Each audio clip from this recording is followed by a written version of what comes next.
അല്ലെ? ബേസിക്കലി നമ്മൾ മനുഷ്യന്മാർക്ക് എല്ലാവർക്കും വേണ്ടത് അറിയോ? ഈ നോണയാണെങ്കിലും നമുക്ക് കേൾക്കാൻ ഇഷ്ടമുള്ളതായാൽ മതി. അല്ലേ? എന്നോട് പറയണേ ആണ് ചെറുതായിട്ട് വയറൊക്കെ കുറഞ്ഞോളാം, ഞാൻ 4 സെഞ്ചി അത്യാവശ്യം അല്ലേ? ആണോ? അപ്പൊ അത് സത്യമായ കാര്യമായിരിക്കും. അപ്പൊ എന്ത് വിഷയങ്ങൾ നമ്മൾ പറയുകയാണെങ്കിലും താഴെയൊക്കെ നേർച്ചയുണ്ടെങ്കിലും ഇവിടെ ദുഃഖമാണ് എന്ന് പറഞ്ഞാൽ നേർച്ച എന്നൊരു സത്യമാണ്. അപ്പൊ നമ്മൾ അക്സെപ്റ്റ് ചെയ്യാൻ കുറച്ച് തയ്യാറല്ലാത്തൊരു സത്യമാണ്. എന്നാലും നിവൃത്തിയില്ല അല്ലെ? പിന്നെ അതാണ് നമുക്ക് സന്തോഷമാണ്. അപ്പൊ നമുക്ക് 2-3 കാര്യം മനസ്സിലായി. ഒന്ന്, നമ്മുടെ ഹാപ്പിനെസ് ആരുണ്ടാക്കുന്നതാണ്? നമ്മൾ ഉണ്ടാക്കുന്നതാണ്. അപ്പോ രണ്ടാമത്തെ ഹാപ്പിനെസ് നമ്മൾ ചില സ്ഥലത്ത് കൊടുക്കുമ്പോഴാണ് പല രൂപത്തിലും ഭാഗത്ത് തിരിച്ചു വരിക. ഇനി ഇതേ സംഭവം നിങ്ങൾ കുറ്റം പറയുമ്പോൾ നിങ്ങൾക്ക് ഒരു എനർജി ഉണ്ടാവില്ല. അപ്പൊ ചില കാര്യങ്ങൾ പറയുമ്പോൾ എക്സവന്റെ മെമ്പേഴ്സ് ഈ ശരിക്കും സൈക്കോളജിയിൽ മൊഡ്യൂൾ കാരണം നമ്മൾ ആർക്കൽ ഭാവയാണ്. ഭാവ ആദ്യം ബിഗിനിങ് സമയത്ത് പെരുള്ളൊരു സമയത്ത് എന്നോട് പറയുമ്പോൾ ഒരു മൊഡ്യൂൾ ഉണ്ടാക്കണം. ആ മൊഡ്യൂൾ നമ്മൾ എല്ലാ എക്സവനിലേക്ക് എന്ത് ചെയ്യണം? എത്തിക്കണം. അപ്പൊ കുറച്ച് കാര്യം 7 മിനിറ്റ് 10 മിനിറ്റ് ആണെങ്കിലും അത് അവരുടെ മനസ്സിൽ കിടന്ന് കത്തിക്കഴിഞ്ഞാൽ ലോകം മുഴുവൻ ഹൃദയങ്ങളുടെ അടിപൊളിയായിരിക്കും. അപ്പൊ ഈ മൂന്നാമതൊരു സംഭവം നമ്മൾ ചെയ്യാൻ പോകുന്നത് 2-3 കാര്യങ്ങളായി. മൂന്നാമത്തെ സംഭവം ചെയ്യാൻ പോകുന്നത്, നിങ്ങൾക്ക് 2 പേരെ മാത്രം നിങ്ങൾ കണക്ട് ചെയ്താൽ മതി. ആ 2 പേർക്ക് നിങ്ങൾ ഹഗ് കൊടുക്കണം. അപ്പൊ ഞാനൊരു 15 മുതൽ 15 മുതൽ 0 വരെ എണ്ണും. ആ 0 വരെ എണ്ണുന്ന സ്പേസിൽ മാത്രം ചെയ്താൽ മതി. 2 പേരും ഒറ്റ ഹഗ് കൊടുത്താൽ മാത്രം മതി. ആ ഒരു ഹഗ് കൊടുക്കുന്ന സമയത്ത് നിങ്ങളുടെ മനസ്സിൽ ഏറ്റവും what you feel, I feel more comfortable, I feel more comfortable നിങ്ങൾ ഫീൽ ചെയ്യണം. ഓക്കെ?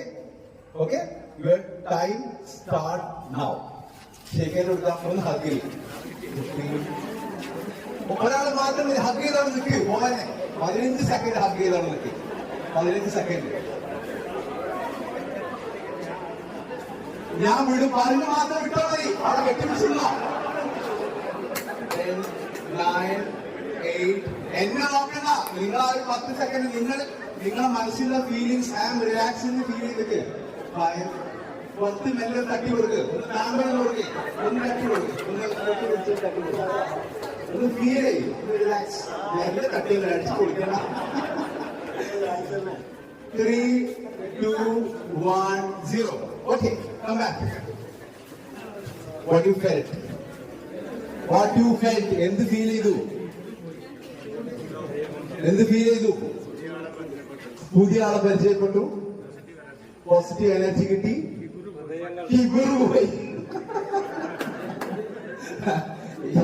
ഇപ്പോ ഈ അഹങ്കാരുടെയും ജാടയുടെയും കാര്യങ്ങളൊക്കെ കഴിഞ്ഞു അല്ലെ? ചില സിറ്റുവേഷൻസിലൊക്കെ അങ്ങനെയൊക്കെ നമ്മൾ കഴിഞ്ഞ ദിവസം പത്രത്തിൽ കണ്ട, അതിലേക്ക് ഞാൻ പോകുന്നില്ല. ഇനി ഒരു കാര്യം മനസ്സിലായി. ഒന്നാമത്തേത് നിങ്ങൾക്ക് കിട്ടിയത് ഒരു ഹാപ്പിനെസ് ആയിരുന്നു. രണ്ടാമത്തേത് നിങ്ങൾക്ക് ഹാപ്പിനെസ് ആയിരുന്നു.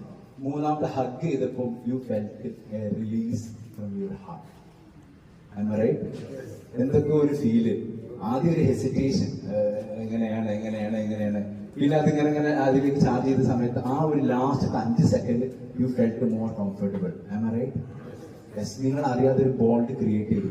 അപ്പൊ നമ്മുടെ മക്കളാണെങ്കിലും കുട്ടികളാണെങ്കിലും ചെറിയ ഹഗ് തെറാപ്പിനെ കുറിച്ച് പറയാറുണ്ട്. കുട്ടികളൊക്കെ അറിഞ്ഞ് സങ്കടപ്പെട്ടൊക്കെ വരുന്ന സമയത്ത് ഒന്ന് കെട്ടിപ്പിടിച്ച് പുറത്ത് മെല്ലെ തട്ടി കൊടുത്തിട്ട് ഒരു 3, 4, 5, 10 സെക്കൻഡ് കഴിഞ്ഞിട്ട് എന്താ മോളെ കാര്യം ചോദിച്ചാൽ മതി. നിങ്ങളെ ഭാര്യ കരയുന്ന സമയത്ത് ഒന്ന് ഹഗ് ചെയ്തിട്ട് കുറച്ച് സൈലന്റ് ആയി കുറച്ചു നേരം ഒരു 10-12 സെക്കൻഡ് നിന്നിട്ട് എന്താ മേട്ട് ചോദിച്ചാൽ മതി. നിങ്ങളെ ഹസ്ബൻഡുമാർ വരുന്ന എന്തെങ്കിലും ബിസിനസ് കാര്യങ്ങൾ സ്ട്രെസ്സായി വരുന്ന സമയത്ത് ഒരു ഹഗ് കൊടുത്തിട്ട് ഒരു 10-12 സെക്കൻഡ് മെല്ലെ തട്ടിയിട്ട് എന്താ Mettu everything will be fine എന്ന് പറഞ്ഞാൽ മതി. You get me? സോ എന്റെ സെഷനോട് അവസാനിക്കുകയാണ്. നമ്മള് 7 മിനിറ്റ് പൂർത്തിയായിട്ടുണ്ട്. അപ്പൊ ഏതായാലും ഇന്ന് പറഞ്ഞ ഈ ഒരു 7 മിനിറ്റ് ഫോർ ഹാപ്പി ലൈഫ് എന്ന സംഭവം നിങ്ങളുടെ ജീവിതത്തിൽ സ്റ്റാർട്ട് ചെയ്യാം. സൈക്കോളജിയെ കുറിച്ച് കൂടുതൽ എന്ത് പഠിക്കണമെന്നുണ്ടെങ്കിൽ ചോദിക്കണമെന്നുണ്ടെങ്കിലും ഷാഫി കളത്തിങ്കൽ ഇവിടെ ഉണ്ട്. നിങ്ങൾക്ക് കണക്ട് ചെയ്യാം കേട്ടോ. ഗൂഗിളിൽ ഷാഫി കളത്തിങ്കൽ അടിച്ച് കഴിഞ്ഞാൽ എന്റെ നമ്പർ കിട്ടും, കോൺടാക്ട് ചെയ്യാം. ഏതായാലും ഇവിടെ വളരെ എനർജറ്റിക് ആയിട്ട് രാവിലത്തെ ആ ക്ലാപ്പിനൊക്കെ ഭയങ്കര ചാർജാണ്. അപ്പോൾ വളരെ അടിപൊളിയായി കുറെ ആളുകൾ പരിചയപ്പെടാൻ സാധിച്ചതിൽ വളരെയധികം സന്തോഷം. Thank you so much.